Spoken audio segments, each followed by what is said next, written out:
যারা খাইতেছে তাদের ভাত বেড়ে দেওয়া হচ্ছে, যাদের পেটে নাই তাদের ভাত রান্না করার আশ্বাস দেওয়া হচ্ছে মাত্র। গ্রাম বাংলায় একটা কথা বলে থাকে, সেই প্রবাদের দৃষ্টিতে বললাম, যাদের পেটে ভাত নাই তাদের তা রান্না করো, যারা খেয়ে এসেছে তাদের ভাত প্লেটে বেড়ে দাও।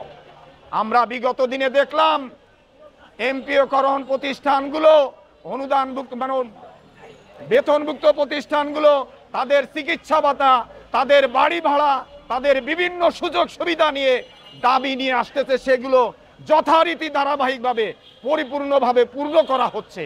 কিন্তু আমরা দীর্ঘদিন প্রবঞ্চনার শিকার, আমাদেরকে বারবার আশ্বাস দেওয়া হচ্ছে, আলেম ওলামাদেরকে প্রবঞ্চনার শিকার হতে হচ্ছে।